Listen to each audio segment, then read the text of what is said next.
Hello, everyone, and thank you for spending time with us during this informational meeting. On behalf of San Jose State University, our College of Health and Human Sciences, and of course, our School of Social Work here, we are presenting this recording about our Masters of Social Work program, which has 3 different options available to you: the on-campus, the online hybrid version, and also advanced standing. And we know that you've taken time to view this recording, so we just want to thank you for your interest, and also know that because it is a recording, you can of course rewind, fast forward, review, and pause in order to see the information. So before we start, I would like to have my colleague introduce herself, and I will also introduce myself. So Dr. Thomas, could you please introduce yourself? Thank you, Dr. Lee. Hi, everybody. I'm Dr. Asha Thomas. I am the school coordinator, the on-campus graduate and undergraduate advisor. Thank you for your interest in our program, and I'm looking forward to meeting you at one of the informational sessions. Over to you, Dr. Lee. Thank you, Dr. Thomas. And I'm Dr. Peter Lee, and I'm currently the director of the School of Social Work and also a professor here. And I'm so excited that you all are interested in our program. So as context for this presentation, I'm not going to be reading all the slides word for word, and Dr. Thomas is also co-hosting in terms of being able to chime in with specific information or clarity or details. So we're glad that we're partnering in doing this presentation. We just want to remind you that there's also other recordings in this series. Specifically, if you're looking at what type of school we have, we call ourselves an advanced generalist practice school. And basically, when you view that video, it'll give you an idea about how we're an advanced generalist perspective compared to, let's say, a clinical program or a macro program. So we encourage you to watch that video.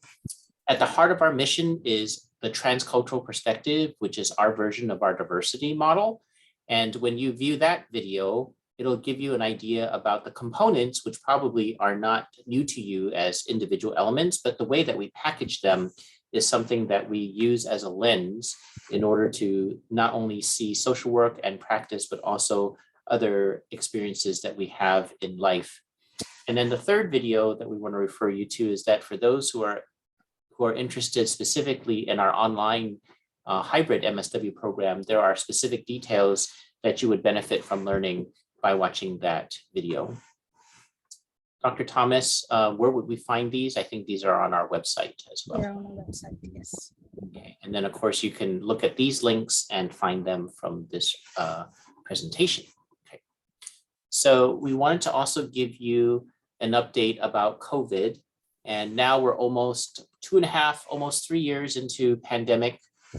There have been encouraging signs that the pandemic has been easing, and in some situations, pandemic is not even declared as pandemic anymore, but definitely health and safety are at the forefront of the university considerations as well as other places. So we want you to just make sure that you check the latest COVID updates on the university website. Currently, at the time of this recording, pretty much all of our on-campus program classes are in person. And then also many of the events as well as our office are also open in terms of in-person activity. And if there's going to be a change in that, including masking policy, vaccination policy, then you should please check the university website as well as your local county directives to make sure that you have the latest health and safety directives that are there. So please keep that in mind. What we also do plan for the admissions class of 2023. So when you're reviewing this recording, it is fall of 2022, but the information pertains to students who will be admitted into the fall 2023 session, which we expect will be in person for on-campus programs, and then online hybrid, of course, for the online hybrid MSW program. For the informational session here, we're using a flip format where we would like participants to view all the materials that are available in the website, as well as, of course, this recording before you come to the informational meeting so that we can dedicate the time during those sessions, which are synchronous, online, but synchronous, to be able to be focusing on questions and answers. So please review the materials ahead of time so that we can get the most benefit out of our time together. So as we had mentioned, when we talk about our transcultural perspective at the heart of our mission, we have that picture here in the corner where we have 5 components. And this mode of diversity in which we are talking about our model is not new. It's something that has been part of our program for many decades. So our program, the on-campus program, was founded in 1969. And our online hybrid program was started in 2016. And our advanced standing program, now going into its 3rd year, was started in 2021. All of our programs are accredited by the Council on Social Work Education, or CSWE. And for those of you who are also investigating other MSW programs, we highly recommend that you choose an accredited program, because this will have important implications and also effects about when you are looking for jobs, as well as those who are looking for licensure. Really, the accredited program is a requirement for many of those particular types of situations. So our transcultural perspective that has developed over this time is part of our guiding vision. And so we provide leadership that advances social justice from a transcultural perspective for the health and well-being of those who are marginalized in an increasingly diverse society. And of course, those 5 components, which include cultural knowledge, cultural competency, which is now an outdated term, and we're trying to now update that to reflect cultural humility, power, privilege, and oppression, positionality and self-reflexivity, and respectful partnership, will be explained in much more detail in one of the other videos, which we mentioned at the start of this presentation. The Council on Social Work Education has competencies, and that organization governs the accreditation of all of the social work programs, both bachelor's and master's. And what we mean by competencies is that every program needs to meet particular standards guided by these competencies. Currently, these are the 9, and I'm not going to read all 9 to you, but to just give you some examples. Competency to demonstrate ethical and professional behavior, making sure there's engagement in anti-racism, diversity, equity, and inclusion in practice, and then also in terms of being able to assess, intervene, and evaluate in our engagement with individuals, families, groups, organizations, and communities. And you can read this list as well as look at CSWE's website to learn more about accreditation as well as the competencies. An overview about the structure of our school and the MSW program. So San Jose State is our university. The School of Social Work has bachelor's and master's programs. And in the master's program, we have, as we mentioned, different options. Online Hybrid Msw program has a 2-year part-time program, which is no longer going to be referred to fully as part-time. We would like to now call it a continuous enrollment, where you will average 2 to 3 classes per session plus internship over 2 calendar years. So that includes 1 summer. And then when we talk about the 1-year advanced standing program, which also exists on the on-campus program, basically that's for students who already have a bachelor's degree in social work and that fulfill particular requirements that have a higher expectation, because you would apply to skip the entire generalist year or the full first year of the Masters of Social Work curriculum, take a set of bridge courses, and then go straight into the final year.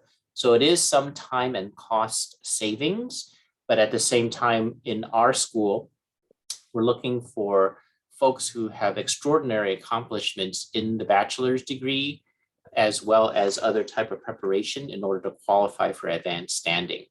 So when you think about other MSW programs, they will also possibly offer an advanced standing program, but please look at what are the minimum criteria and the requirements for you to apply. So in the on-campus MSW program, we have 3 options under there. We have a 2-year full-time program, which runs by the traditional semesters. And then we also have a 3-year part-time program. And again, when we say part-time, it's not truly part-time in terms of the entire stretch of the program. And we'll explain more of that when we get into the other parts of the slides in the presentation. But basically expect to have an average of 2 classes per semester with no internship on the first year, 2 classes plus internship in the second year, and then the same as a full-time commitment in your third year. So please think carefully about what 3-year program means in the context of our school. Advanced standing is also available in the on-campus program, and similarly, you would have a bridge program before you enter the same curriculum as a full-time student straight into the final year. So when you think about our program options, think about online hybrid and then on campus, and then the options that flow under there. So particularly to the on-campus program, if you choose the on-campus program, you could look at applying for the 2-year full-time program, which is run on traditional semesters, or the 3-year part-time program, which I've already explained a little bit of. In the 3-year part-time program, that first year, or what we call the generalist year, is completed over a 2-year time period instead of a 1-year time period in the full-time program. And field education begins in the second year. And as we had said, the final year or the third year of the 3-year program is equivalent to a full-time final year. So oftentimes students who enter the 3-year part-time program are thinking like, oh, I'll just take classes part-time for all 3 years, and you don't have to worry about internship in each of the years. You do need to think ahead and remember that the commitment for classes and internship increases as each year progresses. We use a cohort-based learning community model of education in the generalist year. And what that means in our school is that when we admit students, you are put into a cohort. So let's say the cohort has 30 students. So what that would mean is that you would take all of your foundation courses with the same 30 students. So the advantage of that is you can continue to build your networking. You are enabling folks to be able to build relationships that would be valuable for studying, for development, for other types of support in that way. And we value this cohort model because we think that students are able to have mutual support and grow in that particular type of collaboration rather than taking different classes with different students all the time. The advanced standing option started in 2021, as we mentioned. And so you'll be thinking about taking a set of bridge courses and then joining the final year students immediately in that fashion. The on-campus program in the cohort-based enrollment, which we had already said, so you'll be taking courses if you're in the full-time program, the 2-year full-time program is patterned on a semester system with 4 of your courses either meeting from 9 a.m. to as late as 6 p.m. on a Monday and a Friday pattern, or a Wednesday and a Friday pattern. And so you should be prepared to be taking those courses within that pattern, with internship happening on Tuesday and Thursday. If you're in the 3-year part-time program, you would expect to take your generalist classes primarily in the evening hours in the first 2 years, which are usually on a Monday evening and a Wednesday evening from 6 o'clock at night to about 9 o'clock at night. Advanced standing students will enter through summer bridge and then join the final year students for the completion of the degree. Okay. Internships are traditionally during regular agency business working hours. And so when you think about your courses and also your other life responsibilities, oftentimes students will ask whether or not they can have an internship that only meets on the weekends or only in the evenings. Remember that majority of the agencies that are serving the community would be open during traditional office hours, and so daytime hours. And so you have to plan ahead about what that commitment would look like for you. In the final year classes, what will happen is that students will not be in cohorts because you'll be picking a certain set of classes in the specialized year that fits what particular interest that you might have. And then what will happen is that all final year students, which means the second year full-time students, as well as the 3-year students in their final year, remember that you have to be available for classes on Mondays and Tuesdays anytime between 9 a.m. and 9 p.m. And we just want to remind you that this particular bit of information is important because oftentimes students in their final year will say, I can only take classes in the daytime, or I can only take classes in the evening, or I can't take classes on Mondays or Tuesdays, or that whole thing. And we have some classes that only meet once or only have one section available of certain classes. So we want to make sure that you are aware that your commitment would be in your final year to be available for classes Mondays and Tuesdays, anytime between 9 a.m. and 9 p.m. In the final year, when you do internship, the internship days are usually Wednesdays, Thursdays, and Fridays. If you're admitted to the 2-year or 3-year on-campus program, please expect to do summer reading and also writing preparation. The preparation for field also includes an internship fair, and then we also have mandatory orientation prior to the start of classes.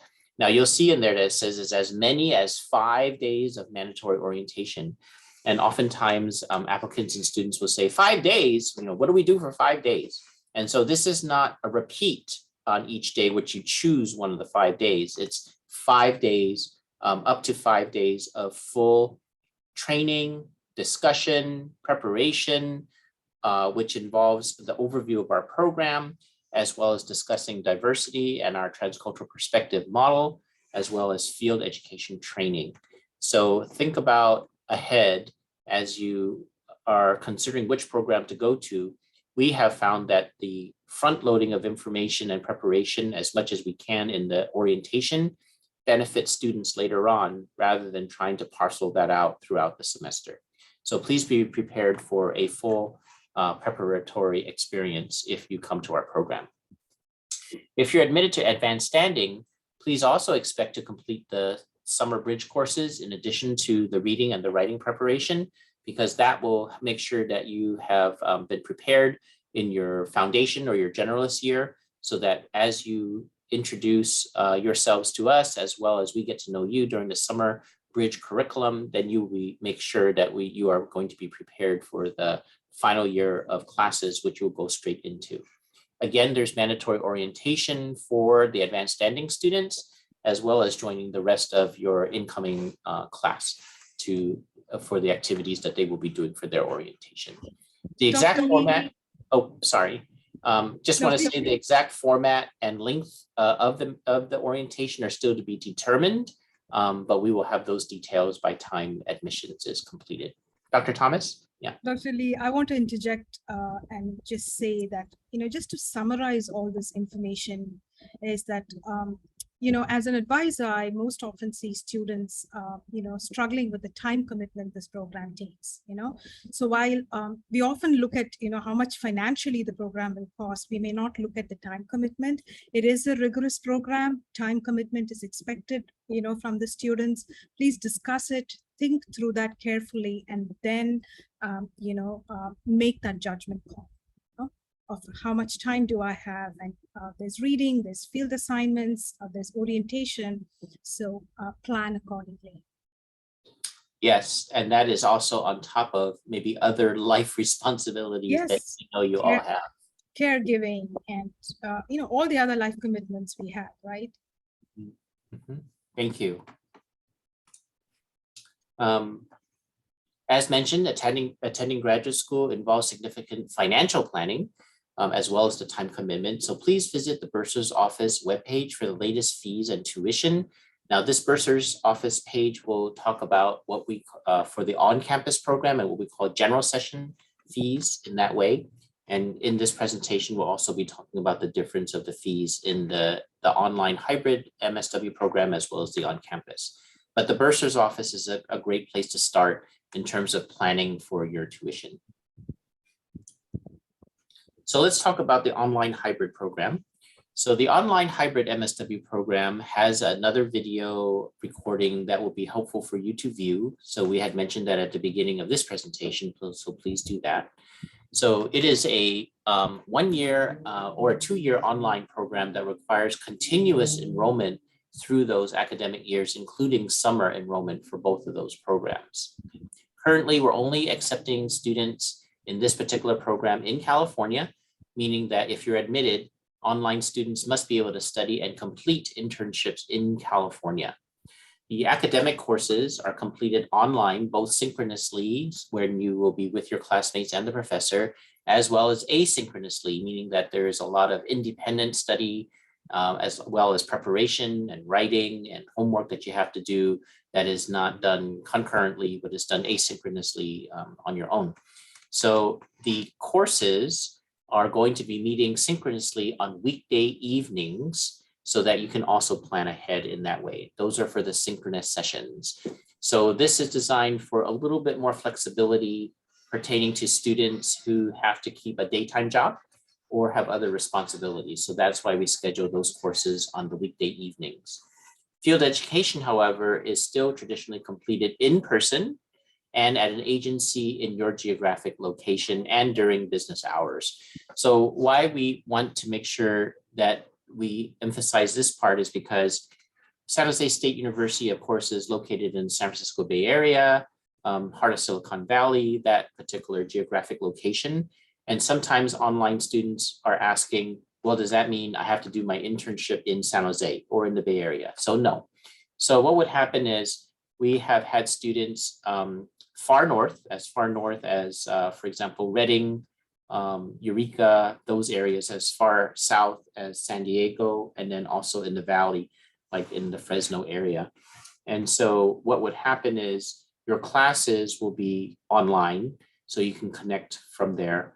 But we would also try to find an internship site for you that is within reasonable traveling distance of where you're located. So if you're in Southern California, we would not expect you to drive up to Northern California for your internships, but we would look for agencies that are within the Southern California geographic region so that you can do your in-person agency internship somewhere in your geographic location. Again, we just want to remind you that that one-year option is pertaining to the advanced standing program. So when we talk about the online hybrid program, we're using also the cohort model there. So you'll be taking your courses with the same group within your foundation year, within your generalist year. And then the synchronous class times are usually on weekday evenings, 2 or 3 nights per week after 6:00 p.m. So you can plan more about how your evenings will be dedicated to coursework in that way. And then internships that we mentioned are traditionally during regular agency business hours. And in the final year of classes, students will again not be in cohorts because you'll be choosing your enrollment in courses according to a particular area of interest. So those times for those area of interest specialized courses are also on the weekday evenings. Similar to what we had just mentioned, attending graduate school and especially in the online hybrid program does involve significant financial planning compared to the on-campus program. There's more involved in this because the fees are collected in a different way and are also higher. So as the time of this recording, fees will be at $600 per unit or more, which means that if you're in the one-year advanced standing program, that's approximately $22,000 or $22,200 for a 37-unit advanced standing curriculum and $36,000 total for a 60-unit degree plan. This is the first fee increase the program has had during its 6-year history. And as we will show you in a moment, we would encourage you to compare our pricing and what we're charging for our online hybrid program compared to other universities, but also consider the time commitment as well as what other commitments that you do have when you're thinking about our online program. The exact increase in fee will be confirmed soon, and definitely in time before you have to make a commitment or a decision about where you would like to attend if you decide to attend here. Online hybrid students are not eligible for certain types of financial assistance. For example, you should investigate the eligibility for state university grants, the Cal Vet fee waivers, and also state financial aid. So here are some examples. And again, at the time of this recording, we have researched some of our other campuses that are in the CSU system, as well as some other programs that offer MSW, the MSW degree, but please do your own research.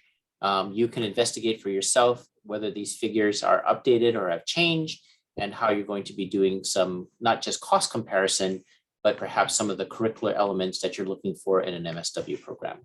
So for example, CSU Long Beach, when we first did this search, the amount that we found for their cost was $28,500 to complete an MSW degree, all the way to the University of California, Berkeley, with their Flex program, according to their website, is $99,900. And then of course you can see the range in between. So even at $600 per unit or more, we are in line and second from the least expensive in this list compared to the other universities that we're using as examples. You will definitely find some programs that are less expensive and some that are more expensive. So please, again, do your research in terms of this comparison and just be aware that our fees will be $600 per unit for a 60-unit program or more. And you can then calculate what that would be for your financial responsibility. If you're admitted into the online hybrid program, please expect to do some summer reading and also the writing preparation similar to what we had explained for the on-campus program, and then also mandatory orientation. The exact format and length are still to be determined, but as we had previously explained, we do put a lot of emphasis on the orientation, just so that students are prepared as well as possible before they actually start classes. If you're admitted into the advanced standing option, you will also be doing summer bridge courses similar to the advanced standing program that's in the on-campus version. And then also, of course, to do the summer reading and writing preparation and the mandatory orientation. If you're interested in the online hybrid program, there is also a email list and subscription for notifications. So if you are interested in the 2-year MSW online hybrid program, please visit this link and sign up for the notifications. And if you're interested in the 1-year advanced standing option for online hybrid, please sign up using the link that you see here on your screen. Let's talk a little bit about the curriculum, and we'll call this the generalist year, which is basically the first year or the first 2 years for the online, for the first year of the on-campus 2-year full-time program, as well as the online hybrid students. So how that's different for the 3-year part-time students is that that generalist year is split amongst the first and the second year of the 3-year program. And then everybody has the same final year curriculum. The focus is on competencies and general skills within 5 content areas: field education, human behavior in the social environment, social policy, social work practice, and social work research. This is the same for all of the different options that we have in our MSW program. Students in the advanced standing program will take the following courses during the summer before the start of the academic year. So there is a graduate writing assessment requirement, or a GWAR course. And then there's also a course that integrates theory, practice, and field education. And then also a research design and analysis course.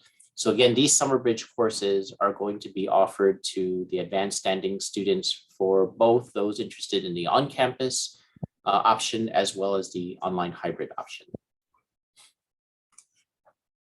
In the specialized year, this occurs for all final year students in the MSW program, regardless of option.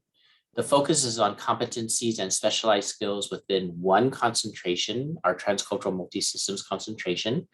And sometimes this is where people ask about, well, what's the difference between a concentration and maybe a field of practice or a specialization? And it's a term that is used specifically by CSWE. The way that we're using it is that we have a single concentration, which is transcultural multi-systems. But then what we are talking about in terms of your specializations are called areas of interest.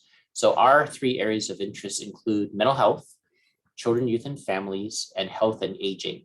And again, because we're an advanced generalist program, we do not require students to take courses only within that specific area of interest, but be able to actually mix and match, because we believe that none of these particular areas of interest are siloed or are compartmentalized in the sense that many of these populations can have both a mental health or behavioral health issue and involve, of course, health as well as aging. And those that might be influenced by health and aging issues often are intergenerational and so involve children and youth in that way.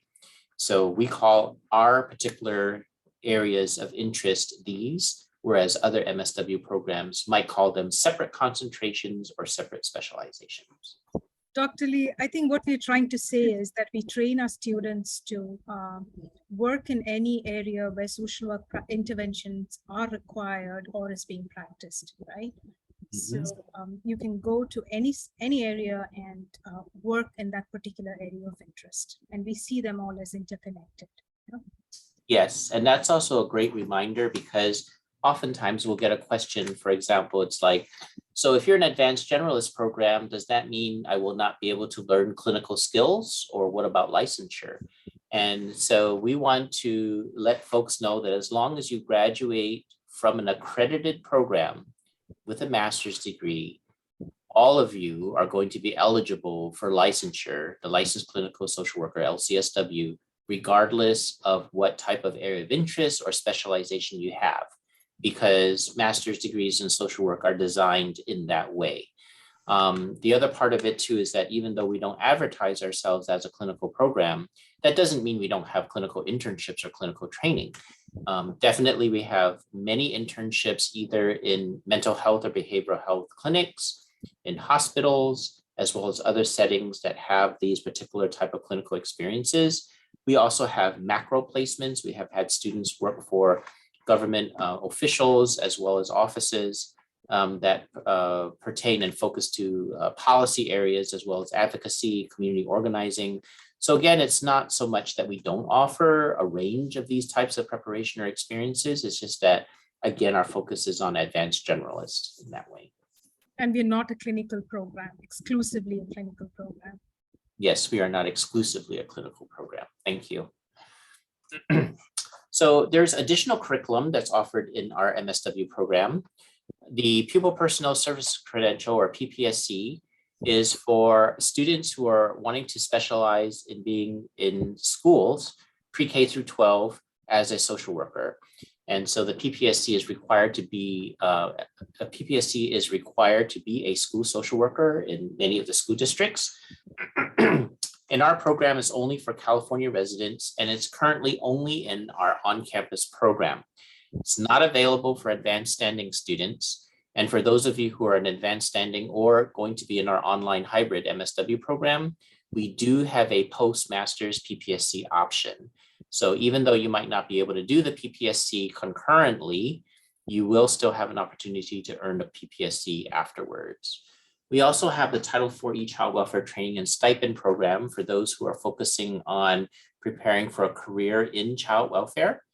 This is mainly for on-campus program students, and there is a part-time option for those who belong to a qualified program through county, through a California county. And in terms of a pilot, there are some online MSW students in Bay Area counties that are able and eligible for our pilot for 4E. And for more information about 4E, we encourage you to visit the school's website, as well as Title 4E has its own website at San Jose State that has a separate application process, as well as colleagues that you can contact for more information. The Spanish language counseling certificate is available through all program options. That is for special preparation in order to serve clients through Spanish language skills. And then also the Integrated Behavioral Health Stipend program is active and eligible for those who are in their final year of the MSW program, because that coincides with the specialist year, and that's when you'll be receiving specialized training for behavioral health. Field education, we want to comment here that first, in order to qualify as an internship location, agencies and organizations first have to be reviewed and approved by our field education department.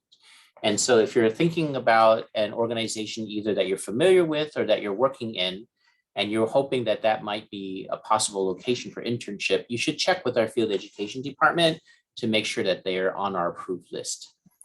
The placement in an organization for internship is a collaborative process. And basically what that means is the student is not responsible for finding internships alone. And also the school is not solely responsible for placing the student. It's a partnership in which students will have an opportunity to review which agencies would be of interest and are eligible for internship. And then also the students help facilitate the matching and interview process so that when students choose an agency interviews a student for the matching, we make sure that there is a collaborative process to make that as successful as possible. There's a wide range of field education opportunities over the span of the state. We have over 250 partnership agencies and organizations, and that list is growing as well. So students have a significant role in this partnership, and the school, with the school to find these qualified agencies as mentioned. And we want to make sure that you pay attention to these two sentences in which it states, internship placement is not guaranteed, and in some cases, internship placement can be delayed. And the reason why we want to make sure that we emphasize this particular portion is because, of course, we want all of our students to be successful. Unfortunately, some circumstances might present challenges. For example, many agencies require a background check or particular type of screenings to make sure that they're appropriate for that particular setting. So we have had situations where students have either taken a long time to be able to find an appropriate match, depending on their background and depending on what other type of circumstances might prevent that match. And in some situations, students are not matched. And so we just want to say upfront that internship placements are not guaranteed. And then also that there may be delays, again, depending on the procedures or the expectations or the circumstances for both the students and the agency. There are particular personnel that are involved in field education. So the field instructor or the FI is what we designate as the person that's employed at the agency that helps supervise the interns. The faculty field liaison or the FFL is the actual faculty member with San Jose State that serves as the connection between the student and the agency and also leads the field classes and seminars. And then in terms of the learning opportunities, we do want to prepare students for practice from a transcultural multi-systems perspective, and then also include both direct service experiences and indirect service experiences. We also want to put the COVID clarification in here. And so as of this recording, pretty much all internships have returned to in-person format. It is not so much that remote opportunities are not available at all, but if students require accommodations, they do need to request that officially with the agency that they're going to be interning at, as well as with the university to make sure that those particular procedures are followed. But as of now, pretty much all internships have returned in person. You would also have to follow the guidelines, not only of the university, but also of the agency and whatever city government or county government procedures are for health and safety.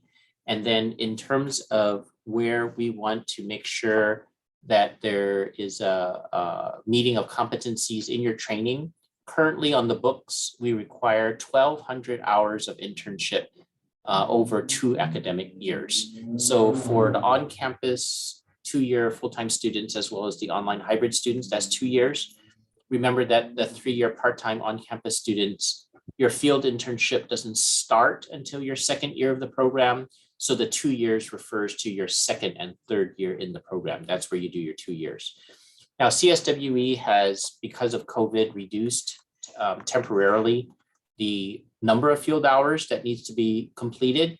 And so at the time of this recording, our current students are finishing 1,050 hours or 1,050 instead of the 1,200. But the school officially still has 1,200 hours as the minimum in terms of completing the internship, and the school is in the process of reviewing whether or not it'll keep that 1,200 or to have a change. Please also note that there are often some fees that are associated with internship, depending on which agency or organization that you're interested in. And some of those fees can include onboarding, background checks, immunizations, as well as other documents or documentation needed by certain placements.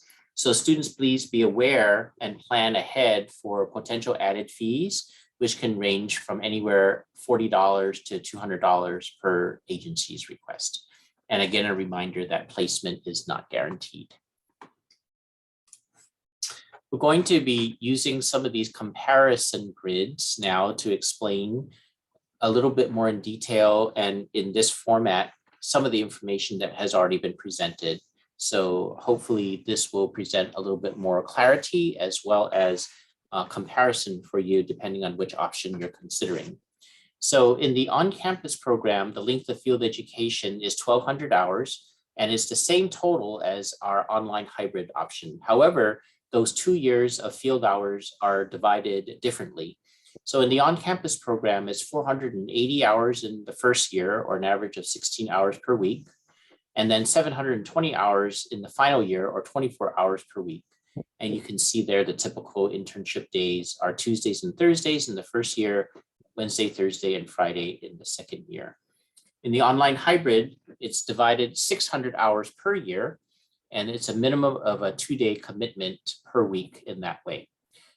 And remember also that the classes for the online hybrid program are in the evening, and so those 2 days minimum oftentimes can be a little bit more flexible compared to the on-campus program. As mentioned, internships for the most part, for all the program options, have returned to in-person format. When we're thinking about the curriculum, the core curriculum is the same for all program options. So those 5 curricular areas that we had mentioned previously are the same across the programs. Both programs require the graduate writing assessment requirement, or GWAR. And then in terms of the specialized year, the 3 areas of interest are available in both the on-campus and the online hybrid format. So mental health, children, youth, and families, and health and aging. The format of the academic courses, not including field education, is in the semester format for the on-campus program, where the program is doing the classes traditionally, again, now that COVID has eased, in person. There are sometimes hybrid activities that the professor will offer or incorporate into their class, but please expect to have classes in person in 15-week semester periods. In the online hybrid program, there's a combination of synchronous sessions, as we had mentioned, and where the students would be logging in and meeting the professor and classmates all at one time. And then also significant asynchronous work and asynchronous sessions where students complete the class session and assignments on their own time. And with also understanding that the sessions are not in traditional semesters, but usually in 10-week blocks. Both the on-campus and online hybrid program require Social Work 200W, which is the GWAR course, and this is by university policy.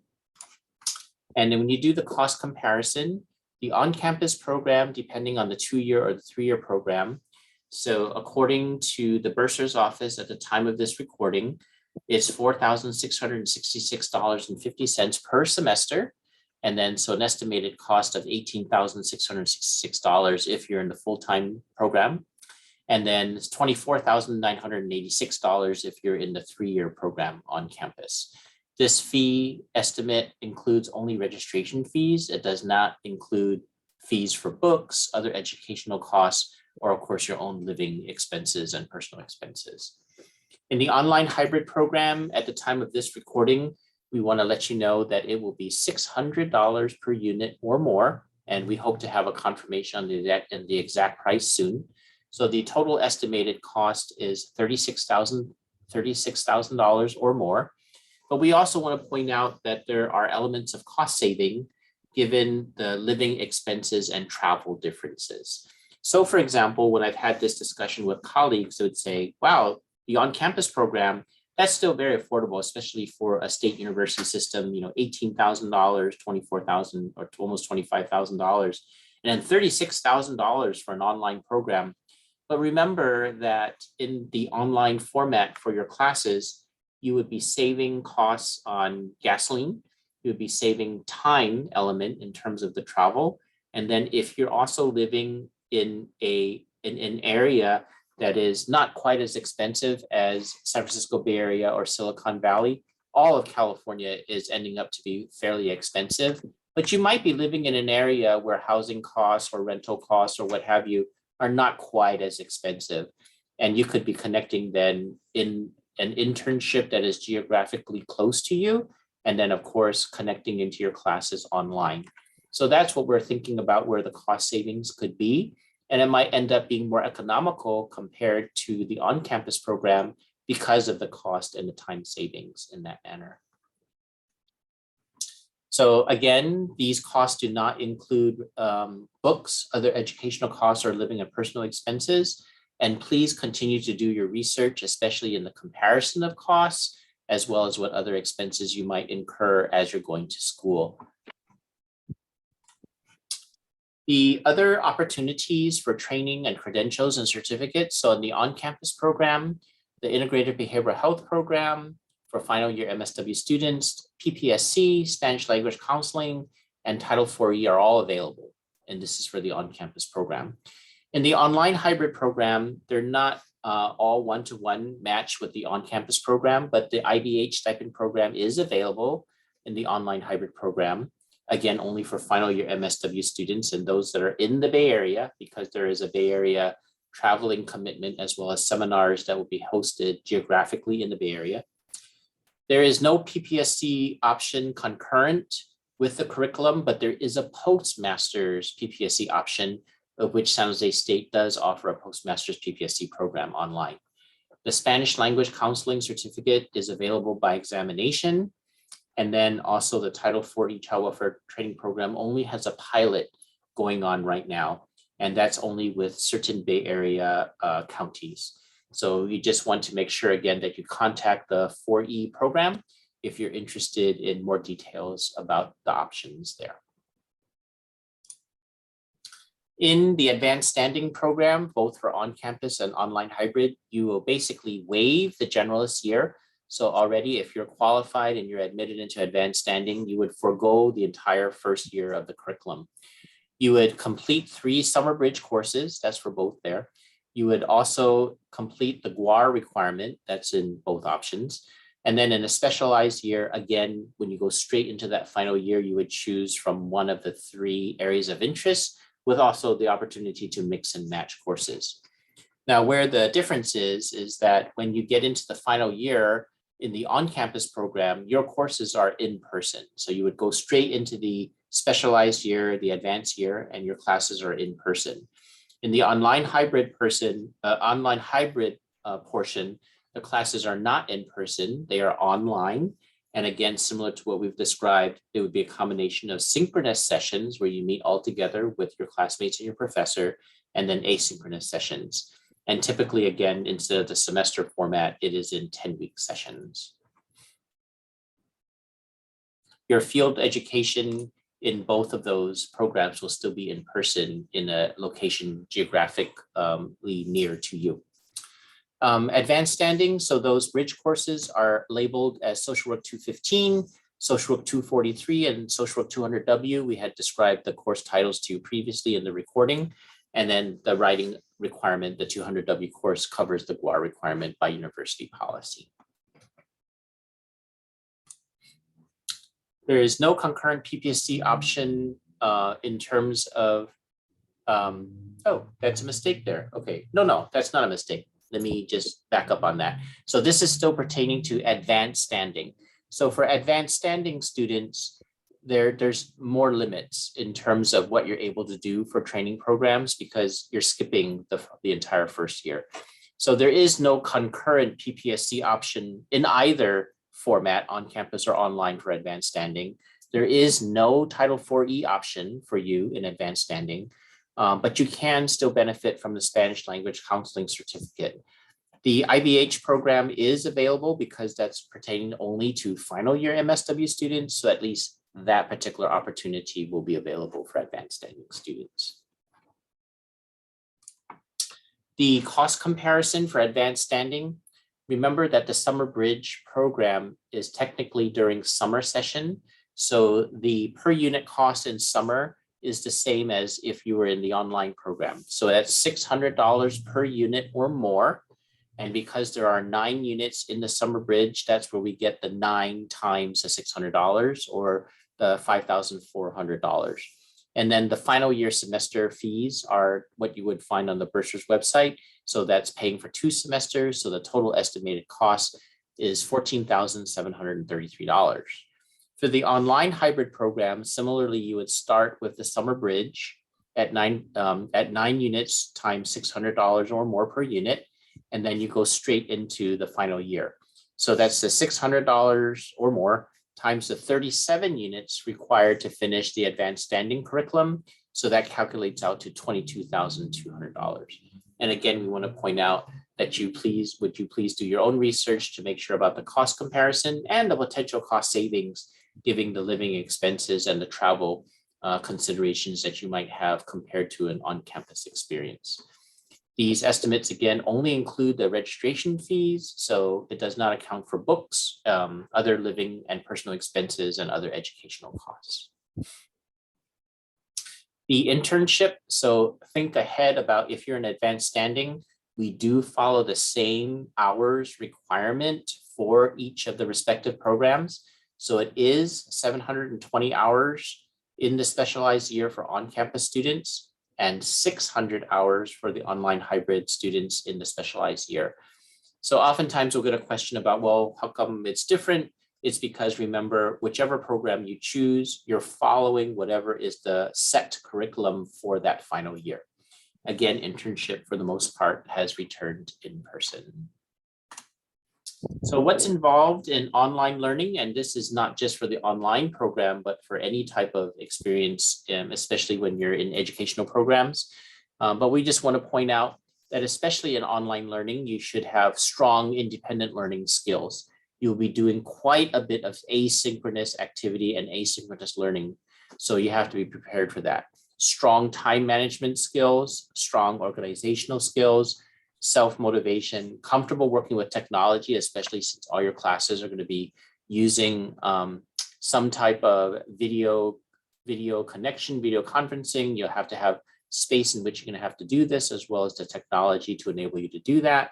And then, of course, to enjoy a challenge. Again, we recognize that these particular dot points can pertain to any type of school or graduate school experience, but we just want to make sure that if you're considering the online program, that it is a different mode of learning and a different experience altogether. And again, we highly, highly recommend that you view the online hybrid MSW program video that is specifically talking about that particular program. Application information. So remember that there are 2 applications. You need to make sure that you apply through Cal State Apply, which is the university level application, and then the MSW program, which is the school level application. And you will see Cal State Apply and MSW program links on our website soon, if they're not already active, and to make sure that you complete 2, because one of the most common mistakes that we have for applicants not being even reviewed is that they only do 1 out of the 2, and we just cannot process that. Please also apply early in Cal State Apply, because you will need an SJSU ID number in order to to complete the process for the MSW application. So do Cal State Apply early, get your SJSU ID process as soon as possible, which can take 5 to 10 business days. And then you would use that to enter that information into the MSW application. So it doesn't mean that you can't access the MSW application during this time that you're waiting, but in order to actually complete it, you need to have your SJSU ID number. The due date is December 1st, 2022 for all materials. This is different from years past, in which there used to be an additional deadline for supplementary materials such as transcripts and recommendation forms. However, we are not having the additional deadline any longer. All the materials have to be in by December 1st. So please note that change and plan accordingly. Please visit. Yeah, go ahead. Dr. Lee, I just again want to emphasize that one of the major errors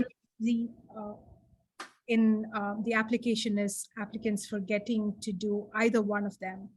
And then after the deadline is passed and we've closed the admissions, they come back and say, can we do this all over again? And that's just not possible, the way the process is set up.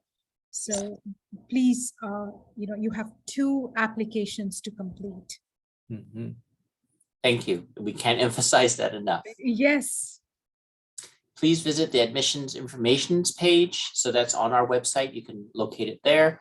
And again, some very basic advice. Please read and follow the directions carefully and view the information videos, because you'd be surprised about how much basic information or some of the questions that applicants have in which the answers and even examples are on the website as well as in the videos. So it's not that we don't want to be helpful. It's not that you can't ask questions in that regard, but please, recognize that a lot of people are trying to access and find out how to apply. And if you can do your homework and your research as thoroughly as possible, most of the common questions will be answered if you review the material ahead of time. This is a screen capture of our admissions webpage. It'll look something like this. And you can click and follow where you can see the information. Remember that this is for admission to the fall 2023 session, even though the application is opening in 2022. This is a screen capture of the Cal State Apply portal. So you make sure that you know where you're going to. And then our MSW application portal, which is also linked from our website, will have a particular look to it and a step-by-step process in which you fill out your information as well. Basic tips about applying. Before asking about the details of the application process, please review first all the materials posted online and in the MSW application portal. So we had mentioned that several times here. So if you're viewing the recording, if you're scrubbing through and fast forwarding, whatever is going to be helpful for you to freeze frame or to review, please do that. But if you've gotten this far in our recording, we're assuming that you have lasted that long and have been patient with us to view the entire thing. So thank you so much for your attention and for your diligence in that. Please review the material. So some additional resources. How would students pay for a master's degree or any type of graduate degree? So there is federal financial aid loan options, and you can visit the university's Financial Aid and Scholarship Office, or FASO. There are also grants and scholarships available from the university as well as outside of the university. And then also thinking about where our Council of Social Education, as well as the National Association of Social Workers, presents different information about the affordability and the costs of a social work degree. I just want to interject at this point that even doing a basic internet search for scholarships will yield some interesting results for you.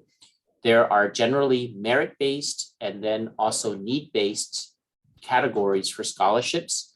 And you would be surprised that if you just do a little bit of a computer internet search, you might find something that is attached to either some type of community that you belong to, some type of ethnic affiliation, some type of area of practice interest, something like that, where even if you're able to apply to one or maybe some that are of modest amounts and add those up, every little bit helps, I think.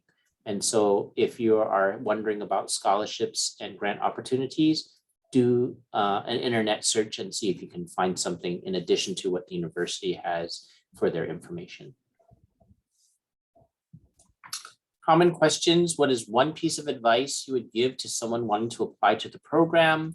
What is the most difficult aspect of being in graduate school? What do you do with your degree after graduation? Why choose an MSW degree over others? And this is probably what you can discuss with folks that hopefully you're talking with, as well as when you come to our informational session during Q&A.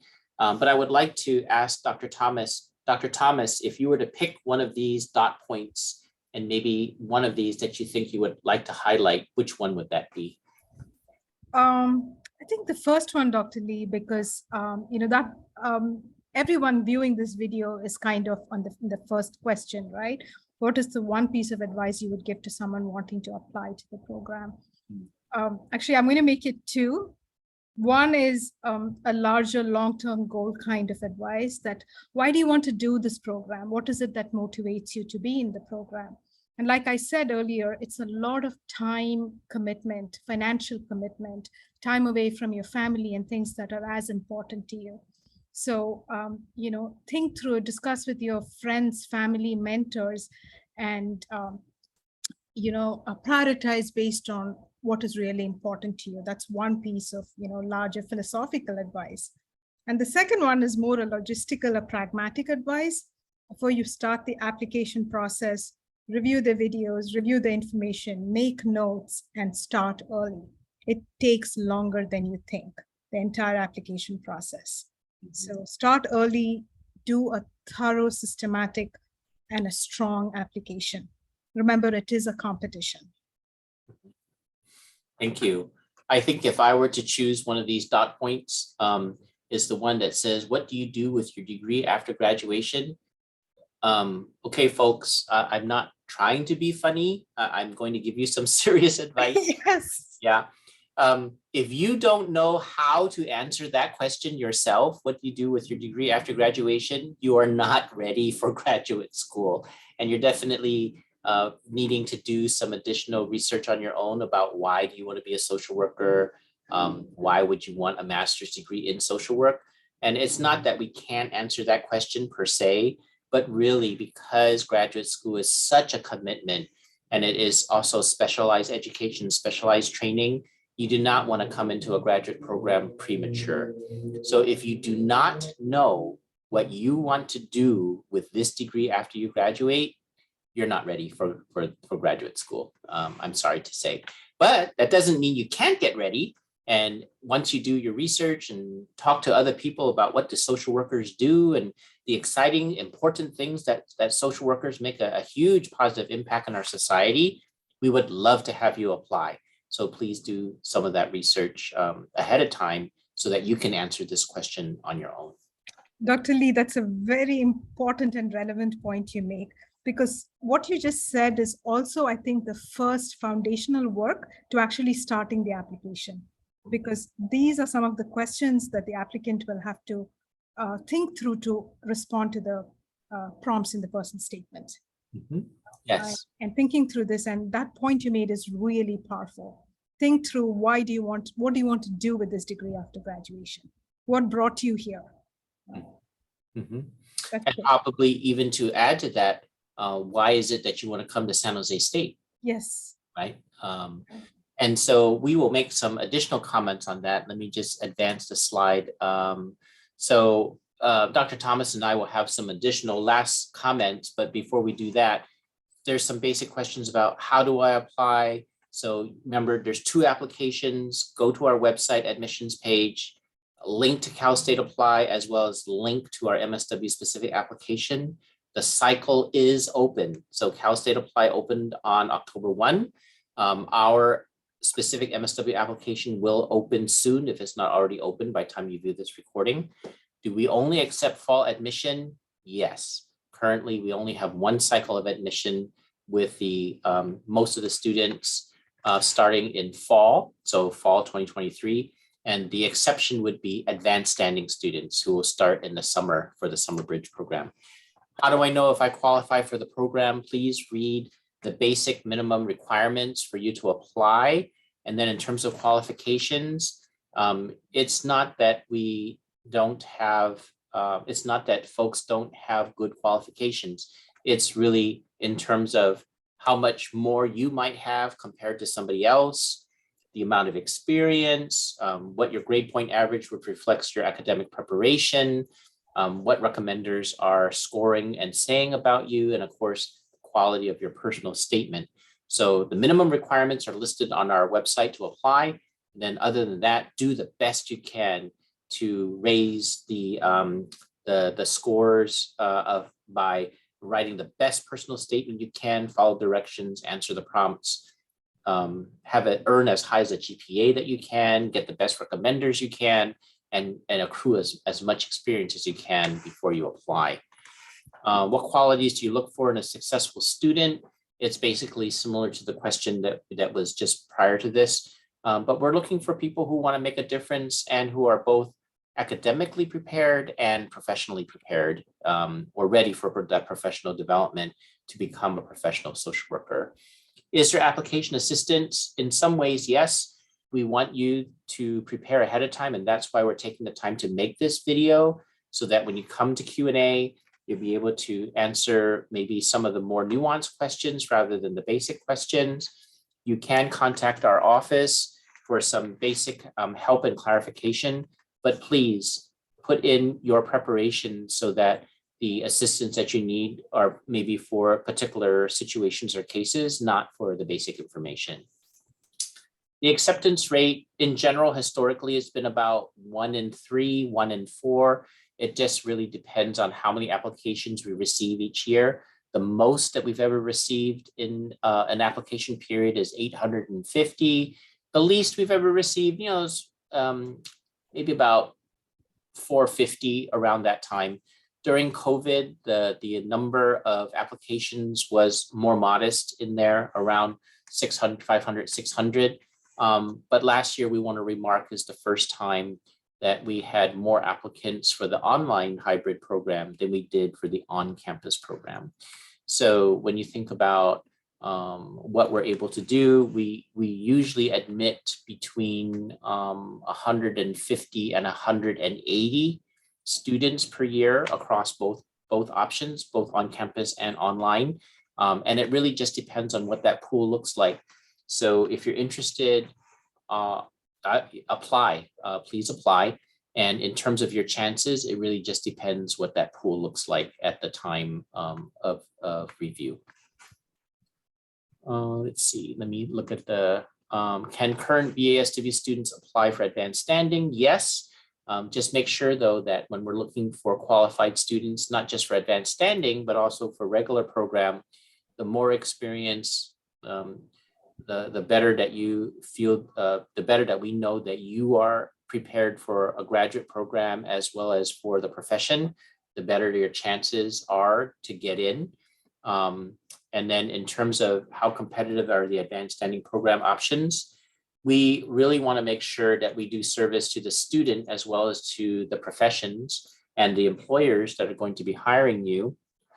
And so we don't take everybody, even if they meet the minimum requirements for advanced standing, because remember, these students are skipping an entire year.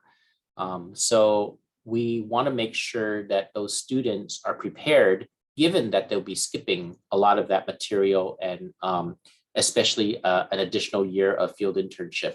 Now, of course, we'd want to reduce the redundancy in the curriculum and the experience in that way, but we also don't want to have students graduate from advanced standing and be underprepared in that way. So. I think for the advanced standing, Dr. Lee, we are looking at students who bring, a stronger conceptual and foundation and a skill set to the practice, So even if you meet all the requirements during the process of review, we also look at what are the nuances that they will bring to the program, because like you pointed out, they're missing the foundational year, right? Yes.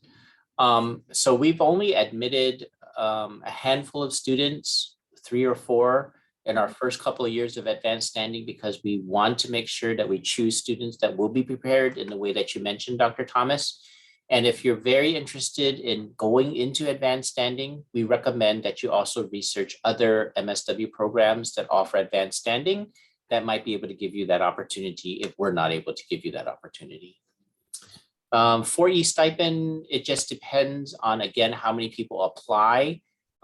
In the past, we've been able to fill all of our slots, and it just depends on the interests and the situation. So I would say in terms of competitive for 4E, after you get into the MSW program, of the 4E applicants, maybe 1 in 2 in that way, but that's because these are folks that are interested in child welfare. But that ratio will change again, depending on the circumstances in that way. If you're interested, please apply, because if you don't apply, for sure, you won't get it, okay? Diversity of our student body. Dr. Thomas, we live in one of the most diverse areas in the country. And so we're not just talking about ethnic and racial diversity, we're also talking about other aspects of culture as well. You have any other comments about the diversity of our student body? I think I've said this before. Our student body is diverse, our faculty is diverse, and so are our staff. So, and I've really loved that aspect of our school, right? You really, and like you said, all aspects of diversity, right? We really, really work with a diverse group of students, faculty, and staff, and that enriches us in multiple ways. You know, I think I'm a better person for having worked in this school. Thank you. Yeah. Are students in the on-campus program all expected to be on campus? Yes. That's a categorical yes, Dr. Lee, yes. Yeah, because in many situations, COVID has eased, and university across all the colleges and programs have been phasing back to in-person, and all of our on-campus programs are in person again. Yeah. Okay, before we get to the thank you, Dr. Thomas and I have some other particular last words that we would like to say, and some bits of advice for context. Dr. Thomas, do you want to go first on this, or? Yes, 4 of them. Thank you, Dr. Lee, for the opportunity to go first. My first advice is review this video and the web page, take notes, and come prepared for one of the informational sessions. We hope to see you there. The second one is, after you've done that, start early. It takes longer than you think. The third one is, choose your recommenders wisely. Your recommendations do make a difference. And the fourth one is, take time on your personal statement. Craft a strong personal statement. This is the only opportunity you get to actually present yourself to the admission committee, to tell us who you truly are and what you will bring to our program. So take that time to write a really, really thoughtful statement, you know, and we have a set of prompts that will help you in the process. Use that. That's it, Dr. Lee. Okay, thank you. Okay, and then the bits of advice that I have for you all is, again, we try to be as transparent as possible about our program, and some of the things that we try to make sure folks are making a good choice. So remember that graduate school is a huge financial and time commitment. It's a lot of not just physical energy, but a lot of mental energy and sacrifice in that way. So with that being said, what we want to make sure that you know is find out what San Jose State does well, but also find out what we do not do well. It is more of a goodness of fit in terms of the program, not necessarily because you might want to go to the least expensive, the most expensive, big name college, maybe a modest or what's local. Really find what is the best fit for you. And so oftentimes my colleagues would say, why are you saying that? Why aren't you just asking everybody to apply and that we have the best program or what have you? It's because it really is goodness of fit. And one of the things that is most troubling for me is when a student comes to visit me and says, I applied and I got in, but it's not what I expected. I thought that San Jose State and your School of Social Work, that the School of Social Work would be something different. And I tried to explain, well, how much did you find out about us before you accepted admission to our program? And most of them say like, oh, I didn't come to an informational meeting, or I didn't really compare. I just was told that this was a good program. So find out what we do well, but also find out the dirt on our School of Social Work so that you make the best choice possible in terms of goodness of fit, and whether or not you think that you would have a good chance to thrive in our program. Obviously, we're going to do the best that we can to make your time worthwhile here, but we just want to make sure that you understand both what we do well and what we don't do well. Second thing that I want to say is that our diversity model, the Transcultural Perspective, is something that we're very proud of. It is at the heart of our mission, and we feel that this opportunity to use this lens not only informs social work and social work practice, but also much of the life experiences and interactions that we have, especially in the societal situations that we have in this way. It happens to be the strength of our program, but it is also the weakness of our program, meaning that a lot of students and faculty and staff are attracted to our school because of the transcultural perspective, which again, we're very happy about. But then oftentimes we will get students or colleagues who will come and say like, wait a minute, your diversity model, it is advertised and is talked about so much, but you don't even do it well yourself. And I'll admit, transcultural perspective is something that is a process. Same thing as where we're all on a journey in terms of what does it mean to be culturally sensitive, what it means to grow into an anti-racist program, what it means to really understand how to promote diversity. And so when I mean it's the greatest strength and also our greatest weakness is that we don't know all the answers. We don't know how to do it perfectly. We have a lot of growing still to do in this way, but we would love to have students, faculty, staff, colleagues help us on this journey to be able to embody this better. So again, please make sure that you check your expectations about diversity as well as what you expect from our school. And we hope that if you choose to apply and you do gain admission here, that you will help promote our mission and really find your time with us worthwhile. Dr. Thomas, anything else? I think we've covered everything in a comprehensive manner, Dr. Lee. I just want to wish all our applicants nothing but the very best in all their endeavors, and I'm really looking forward to seeing their applications. Mm-hmm. And I want to offer all of you my thanks as well. And on behalf of the school and the university, again, we appreciate the time that you spent to view this recording. And we hope that we will see you not only at the informational sessions, but also if you apply and are admitted, we would be very happy and joyful to have you part of our program. Thank you very much, everyone. Thank you.